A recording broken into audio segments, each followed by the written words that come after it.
Episode 650. Wowie, wow. Episode 650. That is crazy. Because I talked last time about the countdown thing, I got all in my head this time. And for the first time ever in 650 episodes, I actually said 3.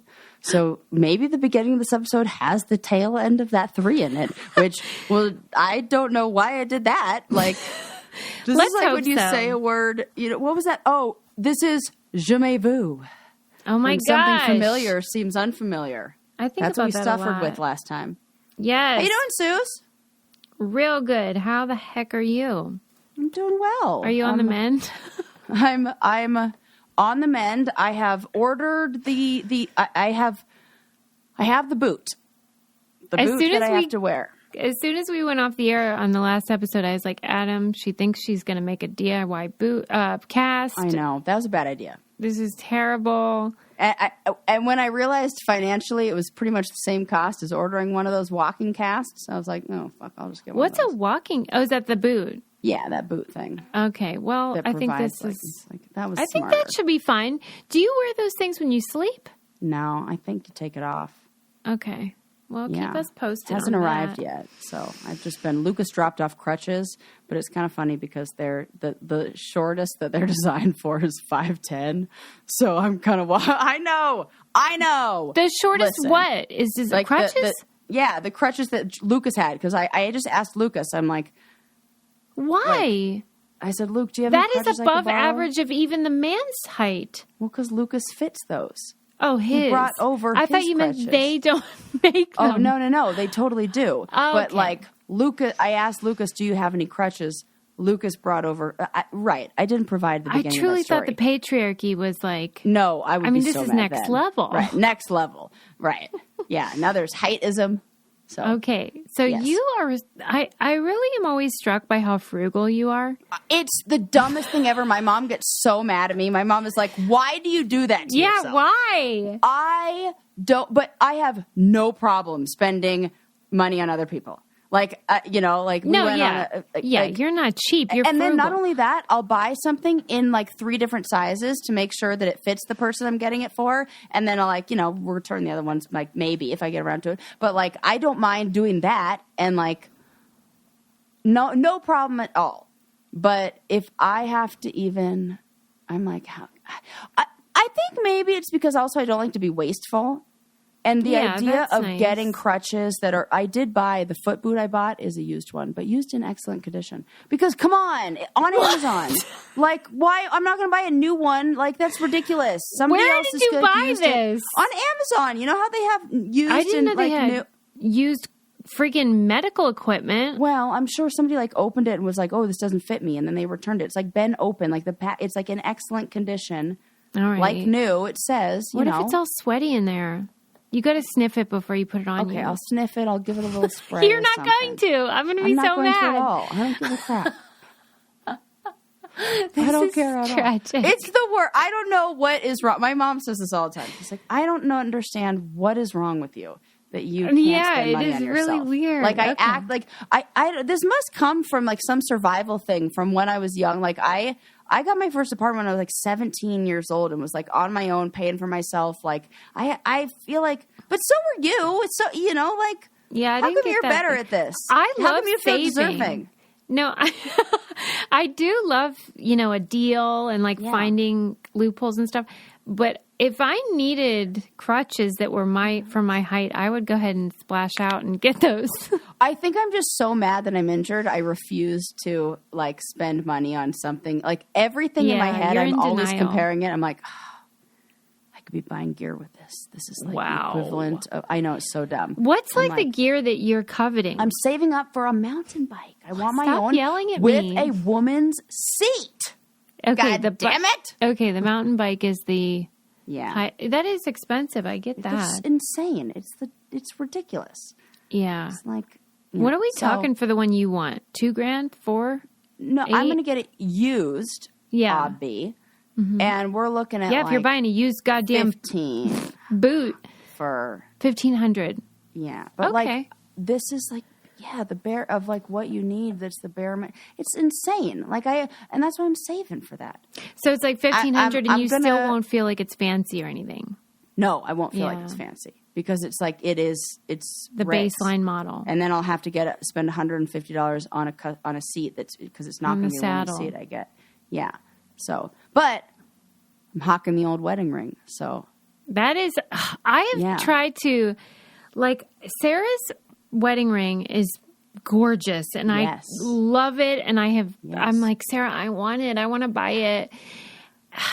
But then I feel maybe yours guilty. for a good deal because I go to pick up the GIA certification. All right. You keep me posted. Now we get to see if the price that it was discussed to be the alleged price. My mom, when she turned in her wedding ring, like she went to go pawn her wedding ring when she got divorced, fake diamond. Oh my God. Oh yeah. My mom couldn't believe it. She was like, everybody should go get their baby appraised because that is divorce court if that's the case. Well, and keep me posted. It wouldn't matter if it weren't like in his proposal was the mention of he said this ring is the 1%, like only 1% of diamonds are yellow and only 1% of those diamonds are like this kind of thing, and you are like the 1% of the 1%, which I was like oh my God. So when he proposed he sold the ring to you in a way, so now it's like I'm like, I wonder what we shall see. We shall see. So all I ask is right of first refusal. I don't care. I want to be able to be, the right of first refusal. You get the estimate, and then I'll say whether I can handle that or not. For sure. Okay, it's all yours. You guys heard it here, okay? Yeah. And they already took it out of the settings, and I feel like that breaks all the bad juju that was left. So it's like loose, and now it's like free to do whatever it wants to do. Yeah. All right. We'll see. Yeah. If anybody else is looking for the 1% of the 1% of the ring. Are you sad about Her Majesty's No. pass? Did I say that too quick? I knew you were going to talk about this, and I'm so glad that you did. Yes. I had to bring it up. I have a British son, a British husband. Yes. My mother-in-law's here is from jolly old England. It's on the brain, man. You have tea? We have so much constantly tea. So much tea, so much English breakfast. As soon as I saw that Queen died, I got in the car and went to Costco and stocked up on PG Tips. You cannot believe how much tea we're going through over here. Is it like, are you in mourning? How do you feel? No, we think it's very funny to pretend that we are, though. Yeah, it is kind of funny. Yeah. But no, we're definitely not in mourning. Come on. Because I think it's all very silly. It is very... when I read in the headline that the royal bees... Yeah. That they announced the death of the Queen to the royal bees. I was like, oh, for fuck's sake. Like, what are you doing? Like, meanwhile, people are, like, starving places, and, like, this seems... yeah, but you know what I remember learned? Colonialism, like, all that kind of stuff, and, like English imperialism and all that, whatever, like, all that. This is not They're hanging on, though, man. They do not want to let this go. But the telling the bees thing, that's not just for the Queen. That's for any beekeeper. What do you mean? Every beekeeper. What do you mean? By tradition, this has been dates back like hundreds of years, that if you're a beekeeper, you are supposed to go to your bees. I'm not lying here. And announce what? Anything important in the family. Deaths, marriage, births, anything like that. Like important in the royal family? Or important in any your family. And they were her bees. They were her bees. So. Oh!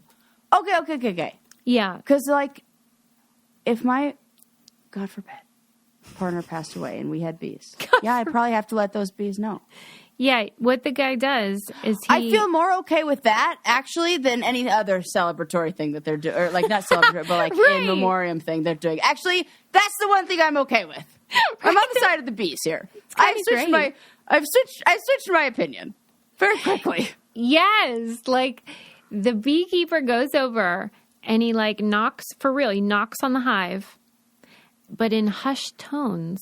Oh, of course. Says, your mistress is dead, and you have it, well, that's what they called her.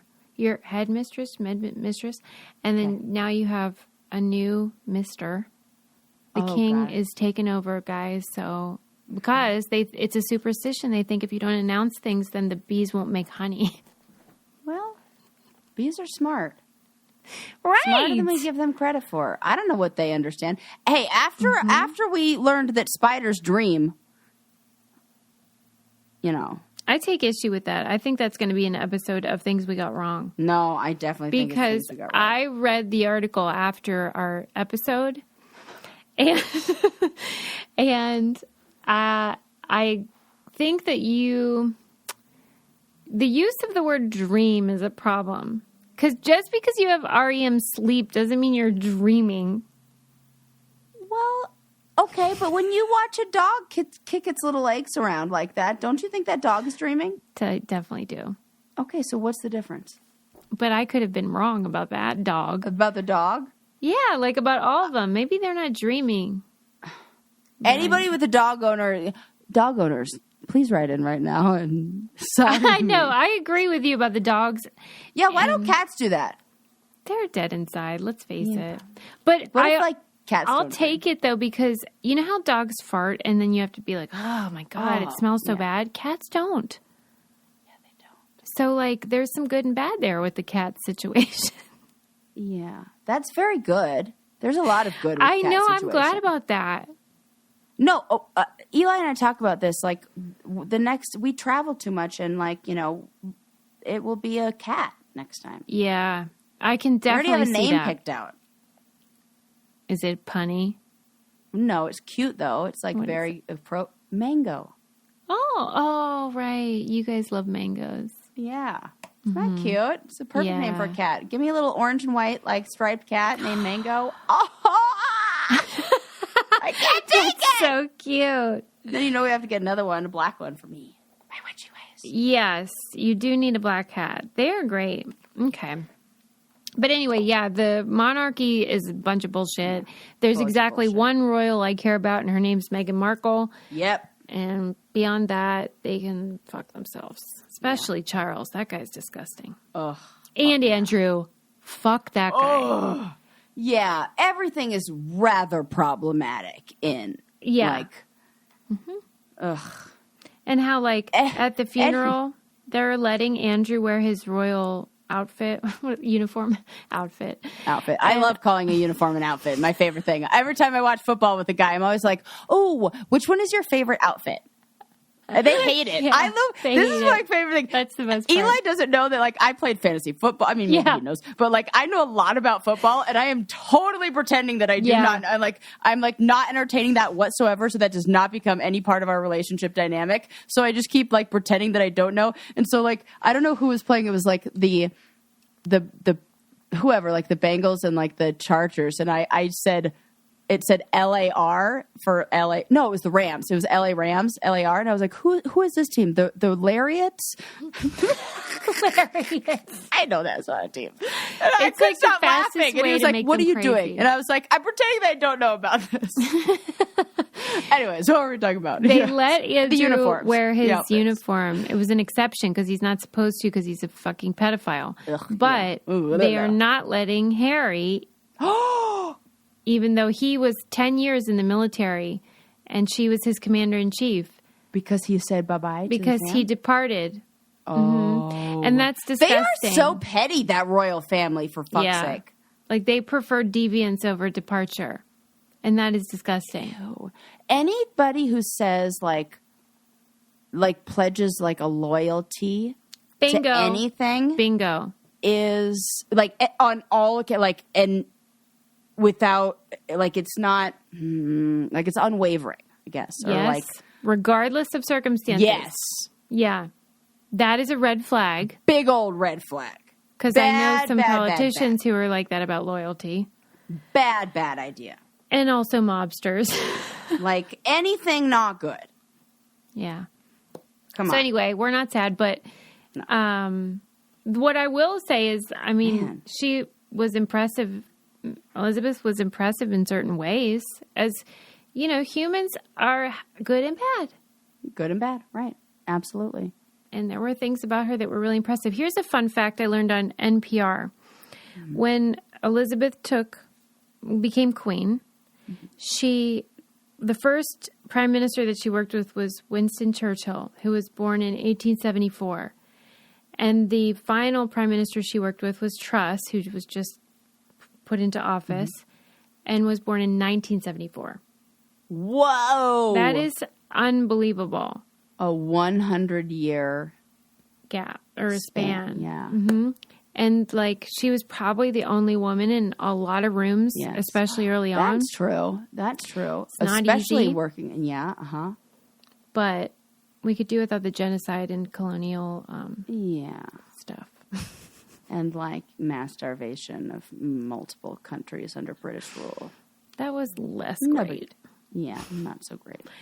All right. Well, R.I.P. Lizzie. But I feel like now it's time to turn it up. Like, I feel like now maybe can we just like go back? Like, can we like throw all was she the one who was hanging on to certain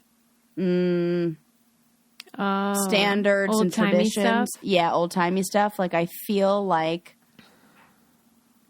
Thanksgiving changes after like grandma dies, right? That's true. So I hope so. One thing I hope so too. Like, because she was never political, so people didn't know for sure how she felt about stuff, which for some people is comforting and helpful. But King Charles, he has been previously outspoken about climate change, and that could be good because while he may temper his verbal thoughts about it now, we already know how he feels about it. So hopefully there's some good changes that come from that. Okay. That's all we can do. We need it here more than we need it over there. The climate change stuff? People to believe in it. Global. Well, yeah, but I mean, any stuff correct. that they do to improve that globally is great. And any money or efforts or Yeah. put towards that. Yeah. Maybe we'll have some different causes. Another thing that's really great is Liquid IV. Hey, Liquid IV, my BFF. Yeah. On all adventure trips. Oh. Listen, right. I am all the time at altitude. Like, most of the hikes we're going on are above 12,000 feet. When you're above 12,000 feet, you're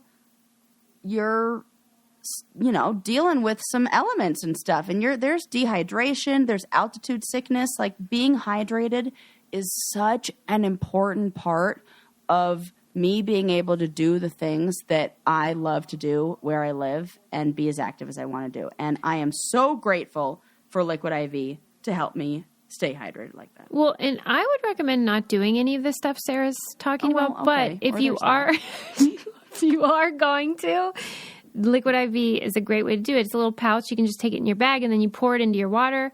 It'll hydrate you 2 times faster and more efficiently than water. Great flavors. Passion fruit is the best. Passion fruit is our favorite. I've tried them all now. I took pina colada for a spin. I did. And I still think I come back to passion fruit. That's your tried and true. Yeah. Give it a try yourself. Grab your Liquid IV in bulk nationwide at Costco, or you can get 25% off when you go to liquidiv.com and use our code CANDY at checkout. Except tangerine. Tangerine. That's the one you don't like? Tide. Tangerine. Delicious. Oh, you like tangerine? Oh, so good. Okay. Good to know. So there you go, people. Both those. Okay. Let's move on, shall we? Yes. Let me talk about maybe Choose Your Own Adventure books. Oh. You were probably into those, I bet. Absolutely, I was. But I think my favorite part of them was not getting to it was going back and reading the other option. Yeah. Yeah, that's always fun. I had to know what I was missing out on. Yeah. If I chose that. Like, I chose door number 1, but all I care about is what's behind door number 2. That was it.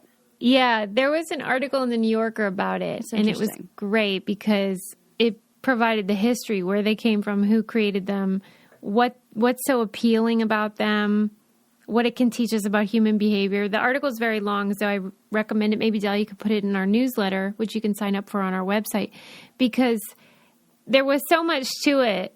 And I was never really into them personally. I had a few, but like it wasn't. But you're like a not big deal. into fiction as in general. general. Right? Yeah. But the story of the books was really cute. This guy, he was an attorney, and he would read to his little girls in the night, and he would get frustrated because he would want the protagonist to have like maybe made a different choice.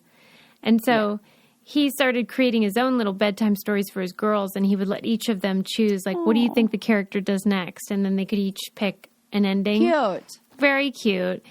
And then he started writing them for real, and there was another guy that joined him, and they were doing it. It's so crazy to think that somebody made, like, it feels like something that's just always been there. And Yeah. Like, choose your own adventure books. Like, yeah, but there's just like some guy who was like, some guy made what if it was he the did first something one. different? Yeah. Oh, and like write it down. And the two guys that sort of did it had different approaches. The guy that I'm talking about, he had more of like, he wanted the choices to be realistic and almost like balanced so that there wasn't like an obviously good choice Okay. and an obviously bad choice. And they had like different kinds where some was like, do you want to go right or do you want to go left? That's what I always think is like, here, you're going to reach a fork in the road. Yeah. Like where you can go. And then they had some that weren't so right or left. It was more like ethical questions. I was going to say more moral. Yeah. Like, who do you want to help? Or what do you want to do? Stay to help or go on in your journey?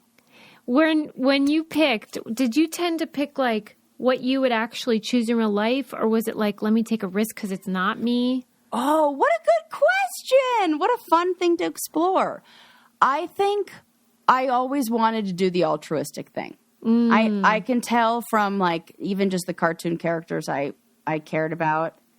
Like it was like Oscar the Grouch and Eeyore. It was like the sad ones I wanted to help. You wanted to help So those I guys. think I would have done anything that like made me feel like I was helping others in the story or like, what I think I would say I would be more in line with what I would do and to see where it got me. And then I would put on the hat of like, ooh, my alter ego, like what would she do? What would like this other side of me do? That's right, Sarah. That's what they said, that oftentimes the children would, for the first choice, the first decision, would do what they would do in real life. And then after that, they would be a little bit more bold and they'd think like, maybe I'll do a little something different. And they would choose something a little crazier. Because it gives you a sense of like, oh gosh, okay, good. My instinct is like, he didn't end up dead. But that's another thing that they said, that like they wanted it to feel like most of the time the virtuous choice would pay off, but not always. Yeah. So that sometimes you would do the right thing because that's real life. Yeah. Oh, you know what I mean? I think I love Choose Your Own Adventure books way more than like I even thought. We should explore these for the book club. Right. Like they're very telling about the way that life actually works and the complications of how things aren't. There's no formula for a perfect life, basically. You know what I mean? Right. And you always love those sliding door stories, which I feel like I do. Quantum Leap, the same thing. Mm-hmm. But the author, the guy that I'm referring to, he wanted it to be like gender neutral protagonists, but the publisher only wanted boys because the publisher said girls will happily read books about boys, but boys won't read books about girls. And we all know that that's a true thing. I mean, we're all watching men play basketball and we're not watching the WNBA, most of us. So what do you think that is? Why is that? I think maybe male has been the default main character. I mean, even in our language, that so much makes women feel like the other. Like there's been so many things that even the word man and woman, that we are an addition to, like you take this root word of man and you add that to it, that there's been such a history of male representation in all parts of society. that we've accepted that as like the, I don't know, male is the standard, the default human. Yeah. And I remember when I saw the movie Wonder Woman, and I cried in the opening scene because women were wearing flats, not heels, and not like, and they were, it was all an island, like superhero women. And I was imagining what little girls who had not had that experience of like first seeing Superman, Spider-Man, all these like males be the hero, to get to see, like, if this was your first experience as a kid, a little girl, to watch that scene, like your first superhero movie is like women being badasses. Mm-hmm. Oh my God, that would change how you thought you could play. Yeah. I didn't have that, but I want to play like that. So it felt like I couldn't do that. So like, I think that we see how much representation matters. Like I hear this like Little Mermaid trailer came out where it's a black Little Mermaid, and if you watch like the videos of little girls responding to it, it's so cute because they're like, oh my gosh, that looks like me. It matters. So I think that when men see, because they're so not used to seeing a female lead, and the only time we do, because like we know the like Bechdel test and everything shows how infrequently female-centric movies are like, I don't know, even like made. Like it doesn't happen a lot. And even ones where like females talk to each other, where it's not like a male-centered storyline and everything, that it feels like it's not for them. In the same way, anybody who's getting mad about there being a black Little Mermaid, a story about a made-up fish, and it says like Little Mermaid should be white, needs to like recognize that they have a problem with not seeing themselves in everything. Yeah. Which is the exact same thing that men have if they go, oh, this show isn't for me because it's about women. I mean, truly, that's what made me absolutely commit to the comedy show with Challenge Mania. Yeah. Oh, they need a woman. They had no women. Oh, crap. And I was like, that's not their fault. It was because there aren't any. They're not, right. Because women are discouraged from being funny. Women are discouraged from all kinds of things.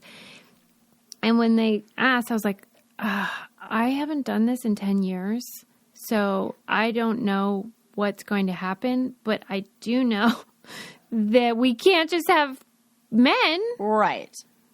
That would be terrible. So that what you're saying, I understand, because it makes a difference. Yeah, absolutely. And I hate it that they're like that. I can remember getting in an argument. I can't remember what show it was, but I was trying to pitch some show. Oh, A Big Little Lies. Yeah. Phenomenal show. Yeah. I was trying to sell that show to whoever I was dating at the time. And they were like, no, God. That's a show for women. And I'm like, that show is not. And it is such a fucking good story. And I would, if you are a man listening and you have watched Big Little Lies and you think it is as awesome as I do, please reach out. I'm going to put a poll on Instagram about this. Like, are you a male that thinks Big Little Lies was a good show? You know? Wow. Because come on. That show's phenomenal. Right. But that is like a barrier that if it's perceived as being meant because it's all about women and the males are not so savory. I think also men have a hard time seeing men in unsavory position like characters.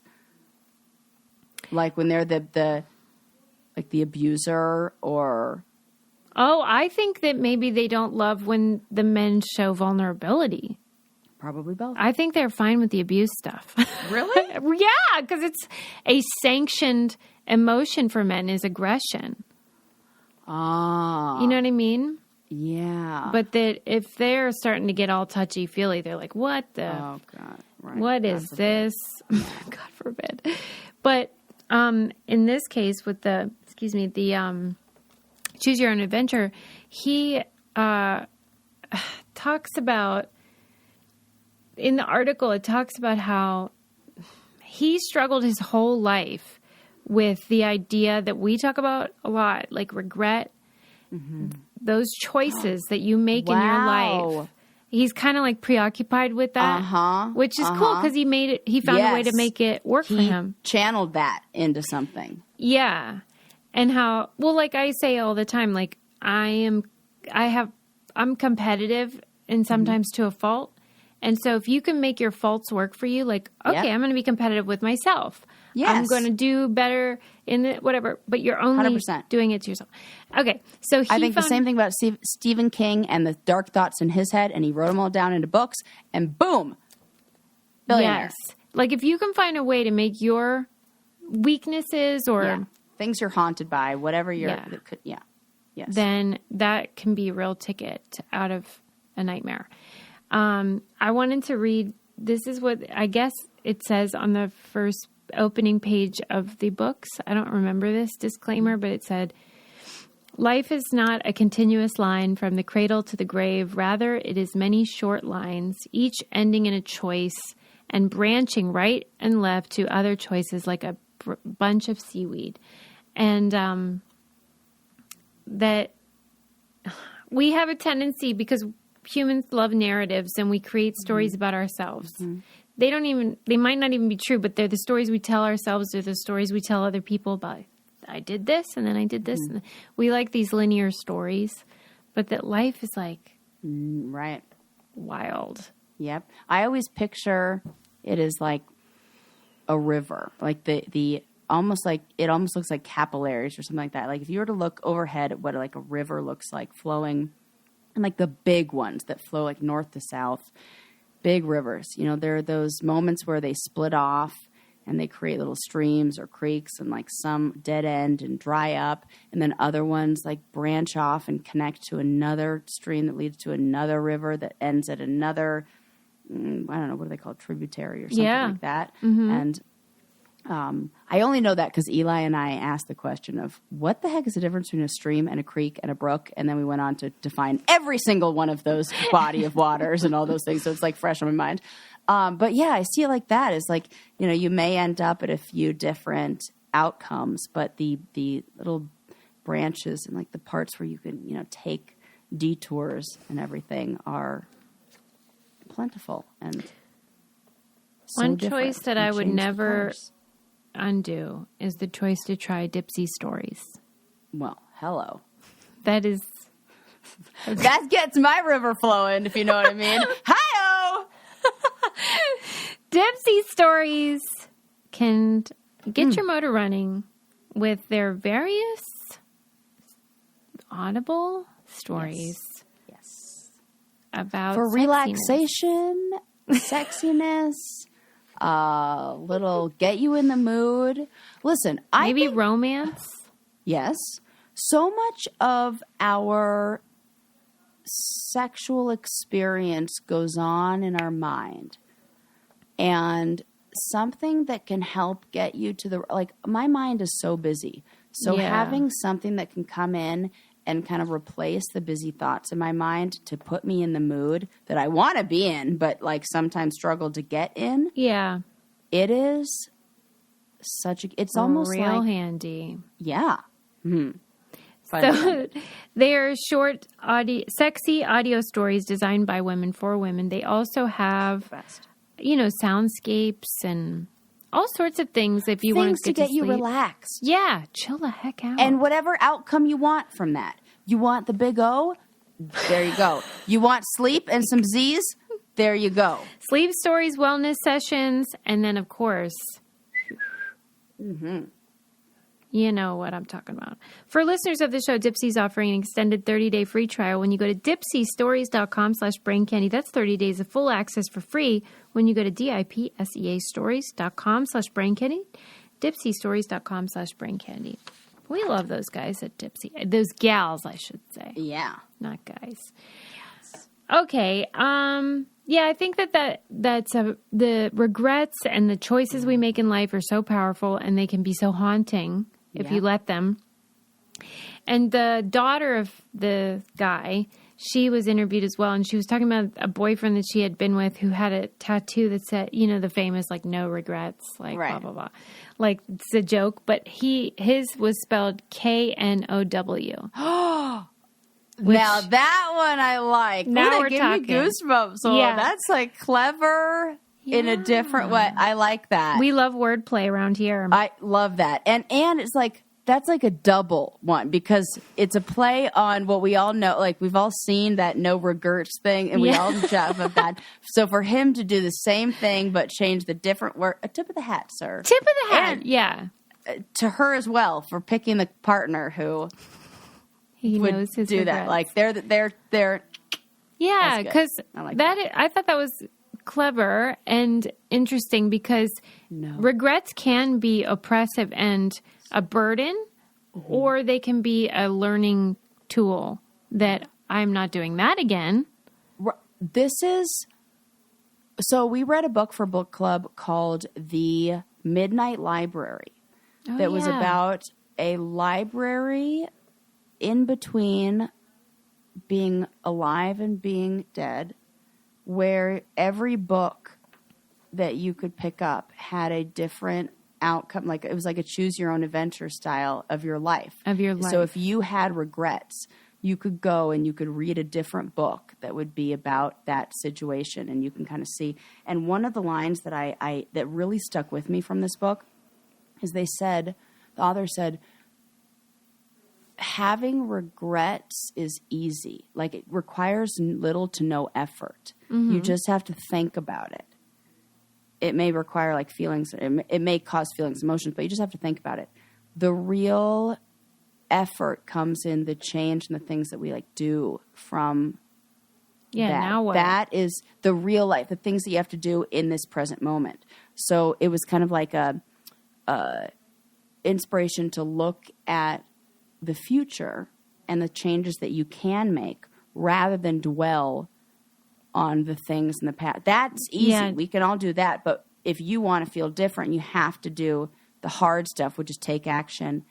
And yes, that is so true. I loved it. It was a great book.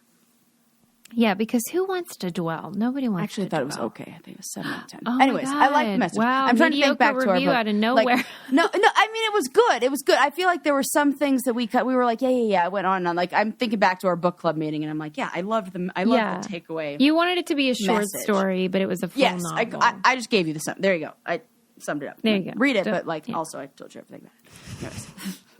It's like it's like a long article. Yeah.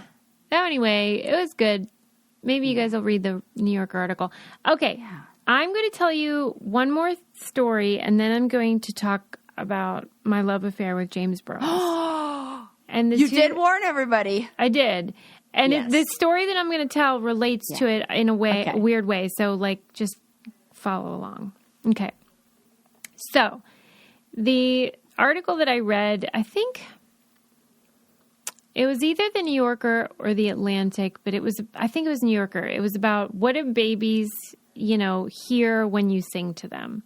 Oh. And why do parents sing to their kids? And I wanted to read this because I constantly make up songs and sing to Lincoln. Even now he's 10. He's not even a baby. My favorite one is... when he walks down the steps, I go, here he is, he's the best, he's the cutest in the world. His name is Link. He doesn't stink. It's the stupidest song ever. It's the best ever. But every time I start, he starts dancing, and he gets into it, and he's like, knows it's his, when fighters come into their song, it's like, yes, it's like the ring when he goes into it's his, and he gets gets his theme song, and he's like, yeah, I am the best in the world. Okay, so I love making up songs. It's so fun and stupid, and parents do that, and so I wanted to know, what is the story about it? And to Bo. Yes, because it's like a way of showing affection, of course. But there's it felt like there was more to the story, and I was really glad that I read the article because it was arguing that there is more to the story. What are you laughing at? I just want to hear everybody's songs for their kids and animals now. Yes, tag us in that. Bo. Nobody loves Bo like I do. Nobody loves Bo like I do. Sarah does Nobody covers. as cute as she is. Wow, does Bo like that song? Loves it. Please I think because I get her. Insta story. From The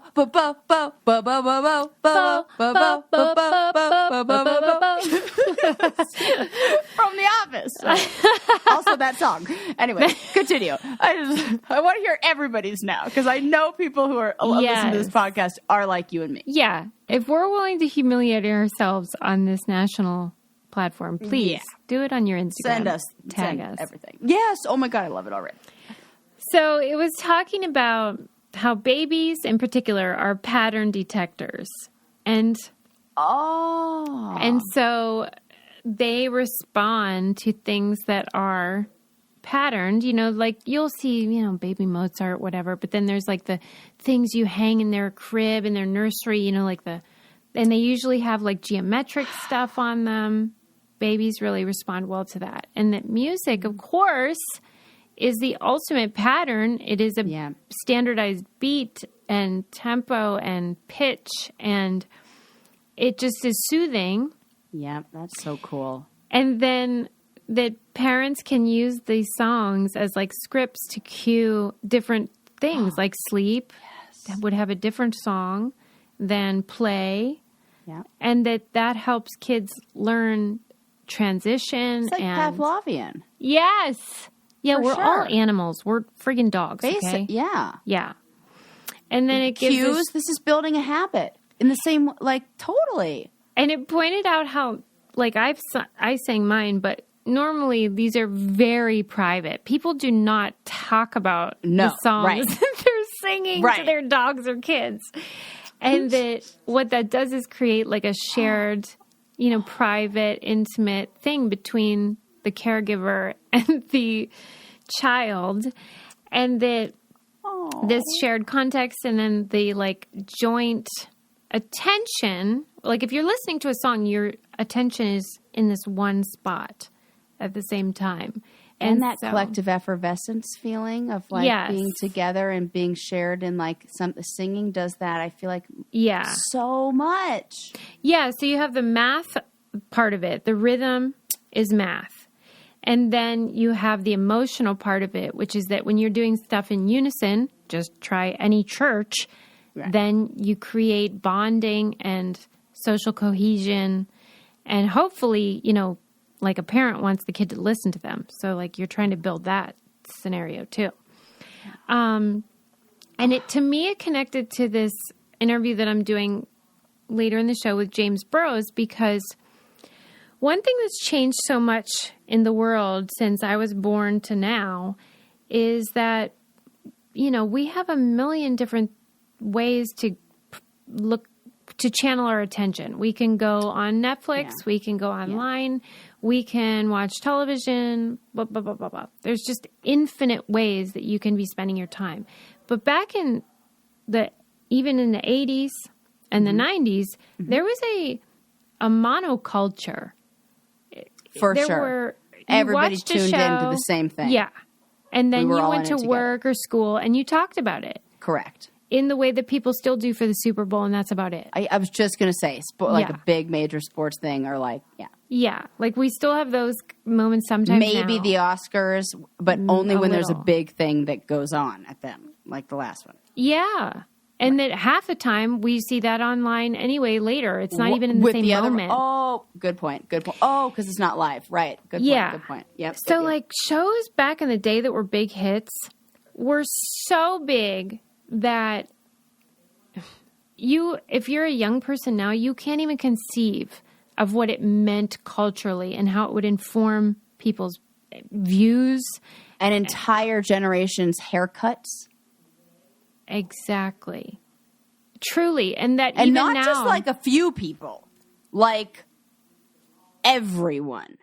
Myself included. Well, it's funny you should say that. That is the perfect transition because I wanted to mention, talking about hair, a lot of you guys know I had the tragedy of a botched bleach job this year that resulted in the thinning of my hair. My gosh, like half of it. And then the more I talked about it, the more I heard from listeners and friends and family who have had hair thinning as well. And how upsetting it can be. It might sound silly if you've never experienced it, but it's so much more than just hair or appearance. It's like about confidence and self-image and your identity. And it can be really jarring and disturbing if you experience hair thinning. So anyway, I just love this campaign. It's called ShedTheSilence.com, and they're encouraging women to go on ShedTheSilence.com, connect with one another, share your stories, bond, and help to get rid of that stigma where people think they're all alone and nobody else is experiencing it when there's so many people, and you can read their stories and share with them. I think it's really cool. So this is a really great campaign that I think you guys should check out. Let's talk about it. Your hair story could help another woman. Join the conversation at ShedTheSilence.com. That's ShedTheSilence.com. And now I get to do what I've wanted to do for 7 years, which is introduce the incredible James Burrows onto the show. If you're not familiar, James Burrows is a television director, but he is so much more than that. Other than Norman Lear, I can't think of anybody who has had a greater impact on television than James Burrows. And I wanted to interview him for so long, and I didn't know how I was going to get him to do it, but he wrote a book, and I thought, this is my chance. I've got to get him on the show. His book is called Directed by James Burrows, 5 Decades of Stories from the legendary director of Taxi, Cheers, Frasier, Friends, Will and Grace, and more. So many more. And I was lucky enough to get to talk to him about his incredible career. And I mean, he really is one of my heroes. I am enamored with the way that he understands comedy, the way that relationships and human connection is at the heart of everything he does, and that is what makes it so timeless. All of his shows still hold up. They are still funny. Part of the book is pages of dialogue from the various shows. I was laughing out loud at just words on a page because the rhythm of the comedy is there and it transcends medium. It doesn't matter if you're watching it on television, listening on the radio, reading it in a book. It is funny. And James Burrows knows funny. I cannot tell you how nervous I was to interview him. So I hope that you'll be tolerant of my gushing during the interview. It is sincere. It is not hyperbole. I am not exaggerating. He is a phenomenon and a genius and a magical human being. And I cannot believe I'm about to do this, but I am introducing the legendary James Burrows to the Brain Candy Podcast.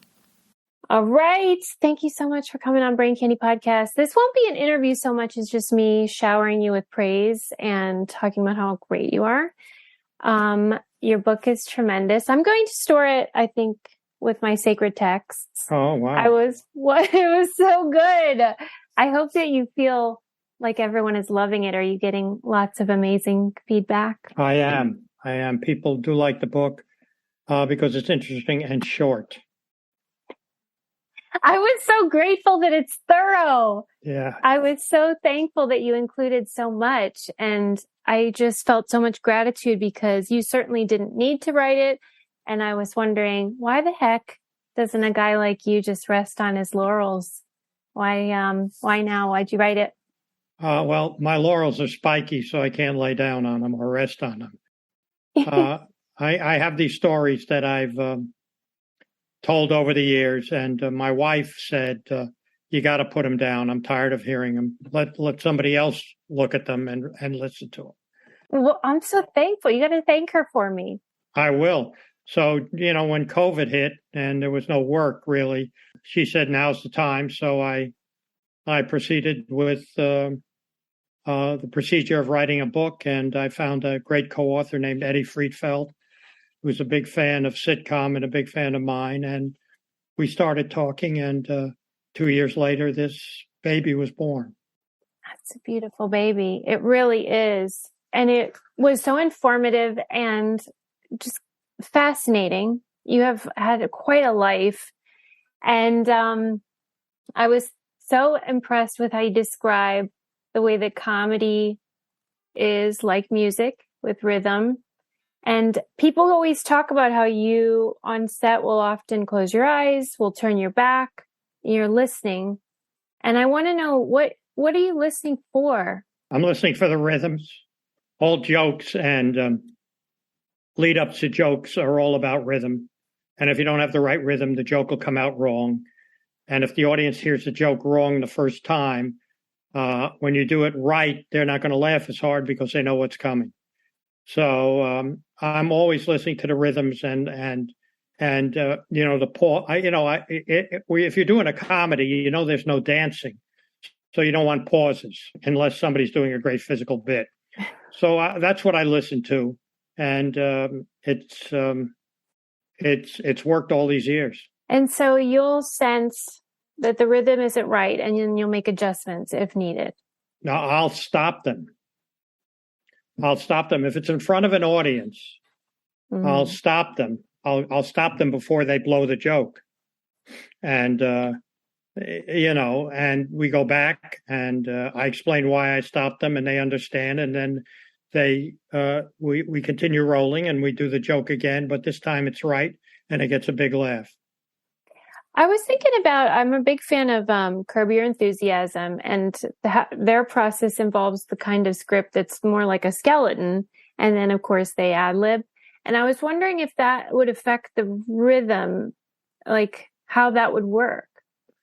Well, they shoot a lot of footage, and then the rhythm is made in the editing room. Okay. It's not in front of an audience. So they take... they probably do a scene a couple of times, and they take the best of the two scenes and put it together. Right. So your rhythm comes then, and theirs comes later. Yeah, mine has to be in front of an audience. There's 250 people laughing at the show, and so you have to, if your joke doesn't work in front of them, then you go back and write another joke because they're your critic about what's funny and what's not funny. It's not just in the writer's head. Right. And you describe in the book that even now on tape day, you get sweaty palms and you're kind of hyped up. Is that anxiety or fear or just excitement or everything? Every show I've ever done, even when I was doing stage plays alone, I'm in dinner theaters and stuff like that. I always have sweaty palms before a show because you never know what the audience is going to react to. And so I still have it even on Will and Grace, which I knew was hysterically funny. I still had, and I think the writers too, Max and David, who created the show, have sweaty palms too, because you don't know if the jokes are going to work. And if they don't work, you got to rewrite them. So you don't want to be totally confident. You want to, what you think in your head is funny, you hope is funny in front of an audience. You don't want to be confident it is funny. Right, because you don't want to sort of get used to it and then it's not as good. No, because if you're confident it is funny and the audience doesn't laugh, then you're confident in your own mind and you're going to, even though the audience didn't laugh, you're going to keep the joke in the show. We don't do that. Right. And that's why they are still funny no matter how long ago you filmed them. The jokes hold up. Yeah. I was thinking about the Cheers pilot. Cheers is the best show that was ever made, by the way. Thank you. I was thinking about how that pilot has become legendary, and people refer to it when they're writing a pilot as sort of the gold standard. And, but it was famously not well rated because there were no stars, right, in the show at the time. Right. And I was wondering, do you agree that that's like pretty much the gold standard of pilots, and why are pilots so hard? Well, pilots are hard because you have to introduce a new set of characters to an audience. And the kind of pilots I do, there are really no stars in them. So the characters and the humor must work to entrance an audience into watching the show, because there is no Jerry Seinfeld in the show, or Bill Cosby, or somebody like that the audience is going to know and tune in.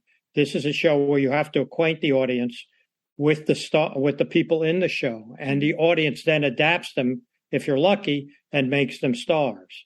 And that's what happened on Cheers. You never saw anybody before. I mean, Rhea was in Taxi. She played Louis' girlfriend in Taxi.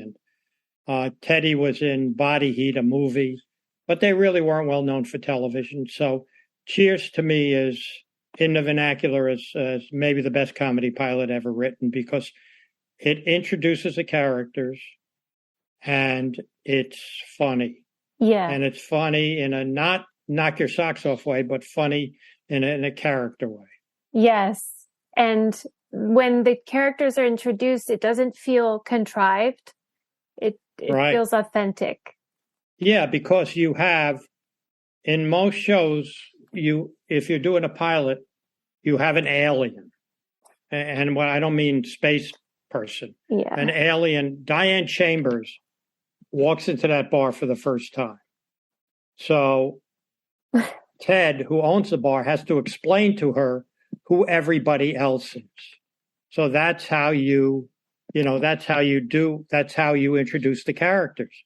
On Taxi, in the first scene, Judd Hirsch picks up a fare named John, and he starts telling him about his life, and then he brings him into the garage and introduces everybody else.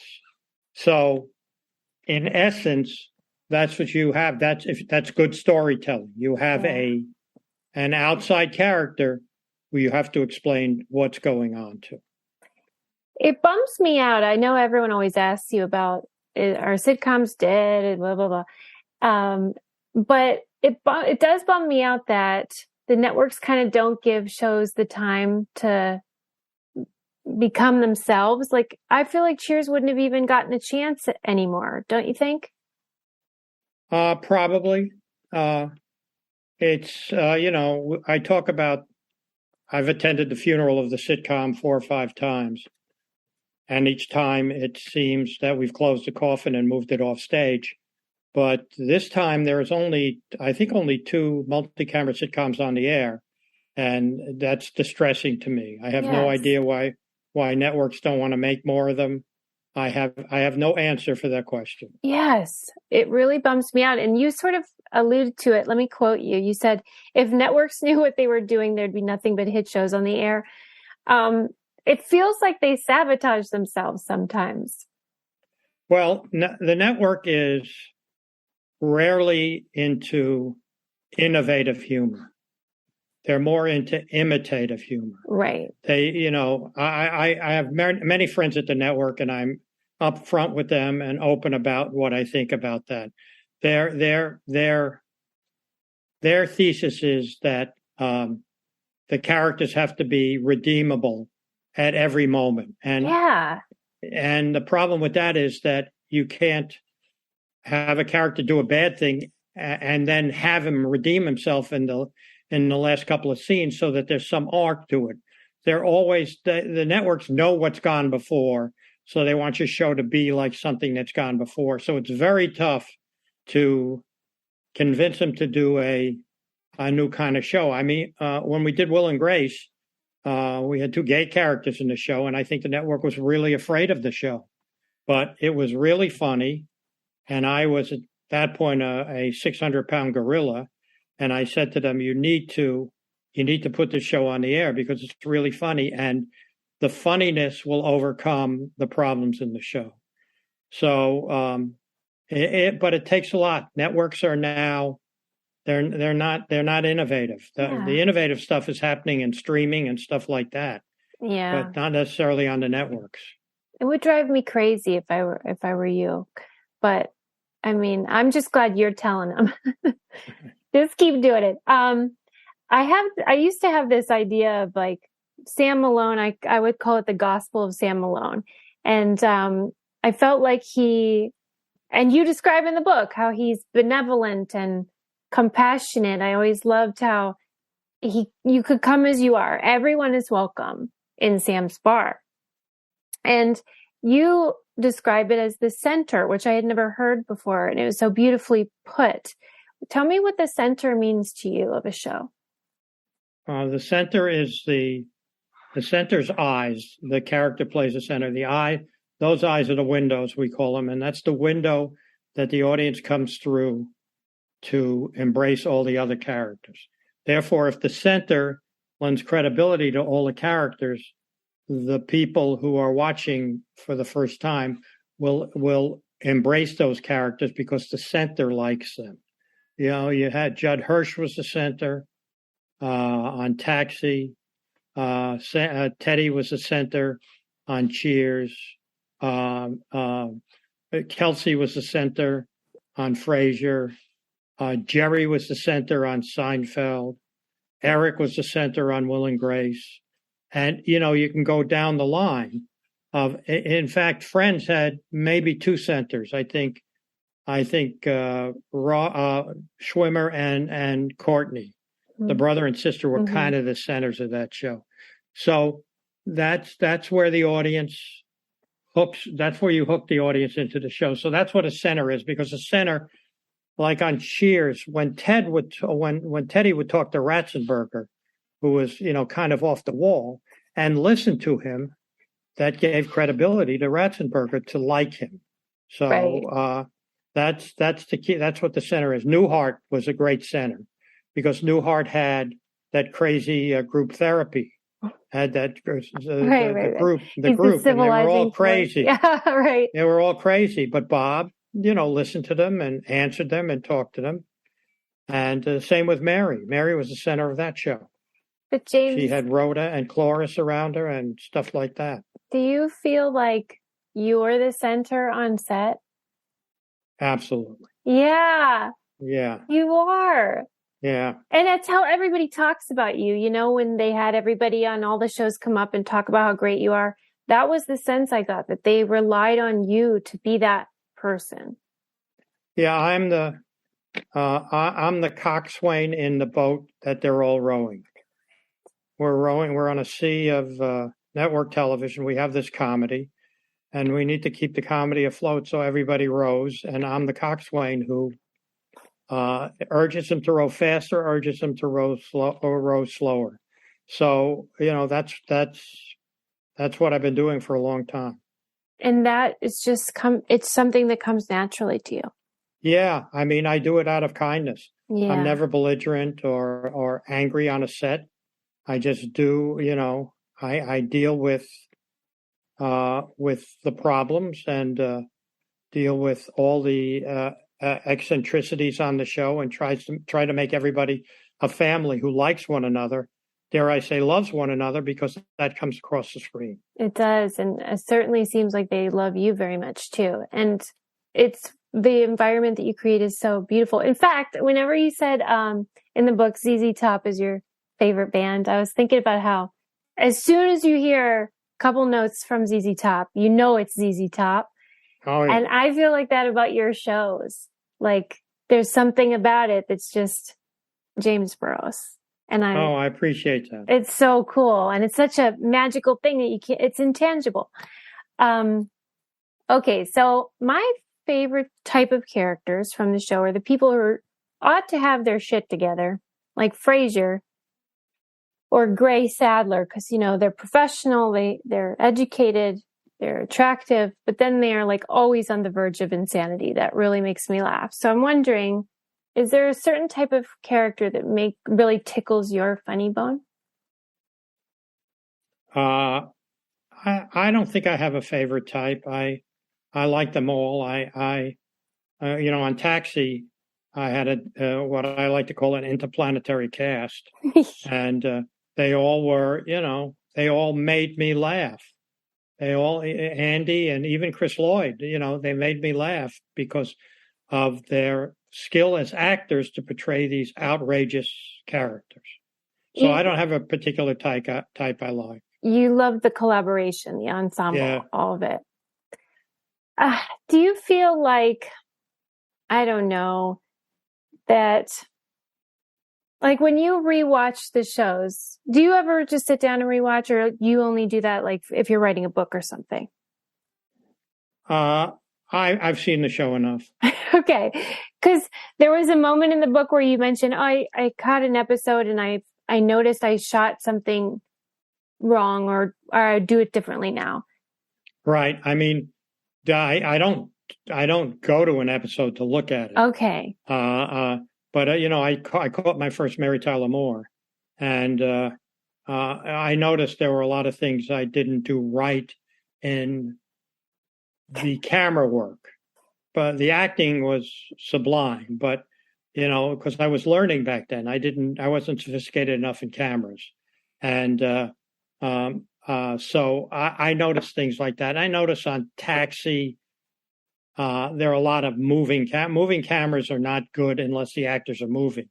If an actor is in a place sitting down and all of a sudden the camera zooms into him, it doesn't look great. And back in the days of Taxi, I had no video assist. Video assist is a video camera inside a film camera that lets you see exactly what's happening. And so you can tell if a camera is late in getting to an actor for his line, that you're going to have that movement in the camera that's kind of distracting. There's some instances of that on Taxi, but as video assist became more it was used more. Yeah, I corrected those problems because I could actually see what the camera was getting. And those sorts of things, they don't haunt you or anything because you're still learning at that time. It's just right. Yeah. Right. Okay. Yeah. I mean, everybody had the same problem. Yeah. I notice in the book, you often have nicknames for folks on set, and you talk a lot about shorthand that you develop really quickly. And when Ken Levine interviewed you for Hollywood and Levine, he mentioned how you camera block in like record speed. Is efficiency sort of one of your values? Do you think that's important? I do. I didn't have great speed when I was doing my early shows, but once I had more experience, the speed came, and it's good because on the camera day, which is when the cameras come in one day before we shoot, like on Cheers, I went from 9 a.m. till 4 p.m. Because it was a complicated show.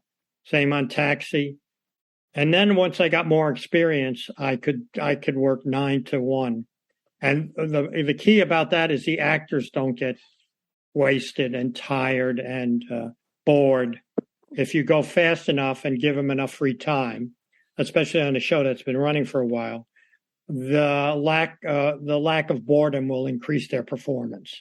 And the audience isn't restless too, right? Right. But once there's no audiences for the camera day, but when you shoot in front of an audience, you want to go as fast as you can because, we shot Cheers in 2.5 hours.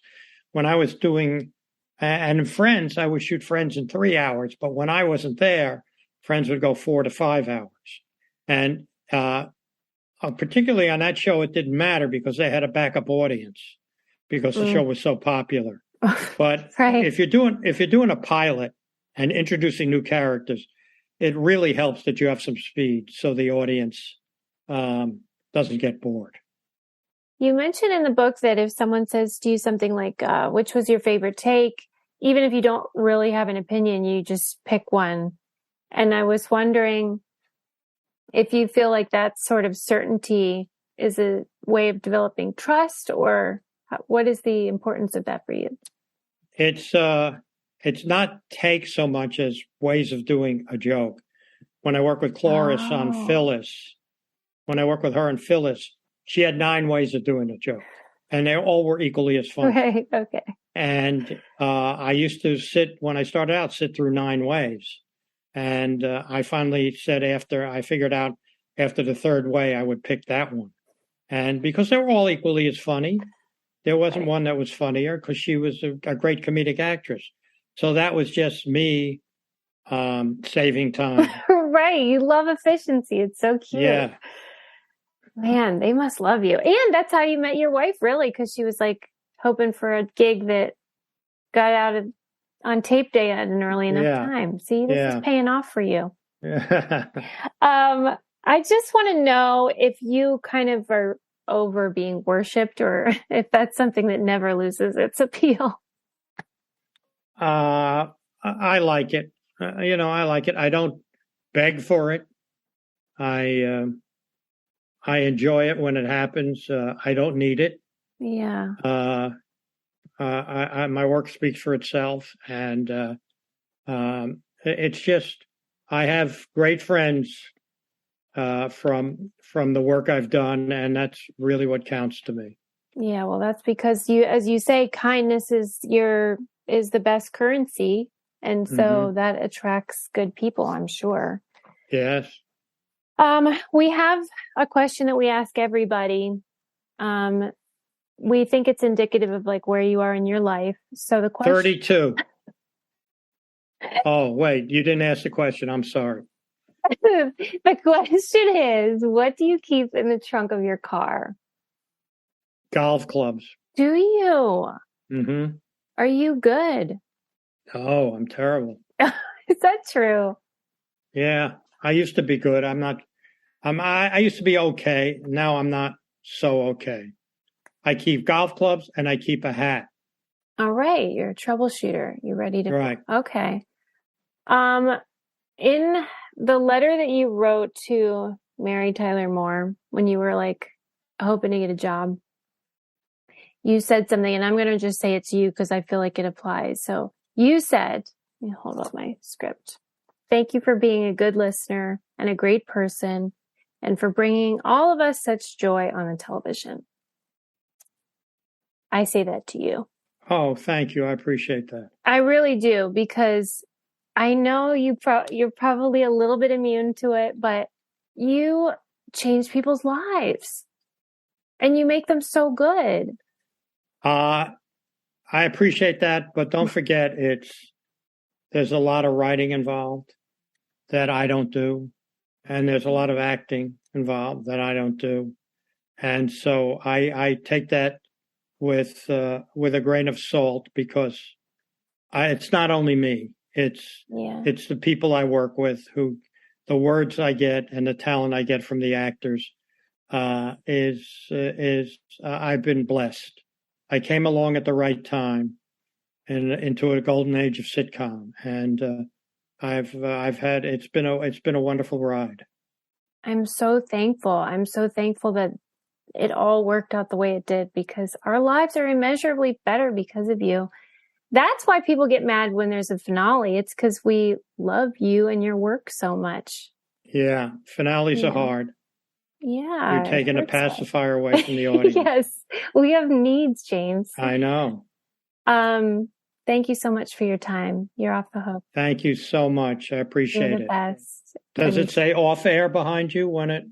I wish. Damn it! I need another one. You need to fix that. Okay, I'll work on it. Okay. Set design. You do it all. Okay. Thank you, James. Have a great day. Thank you. Bye. Bye-bye.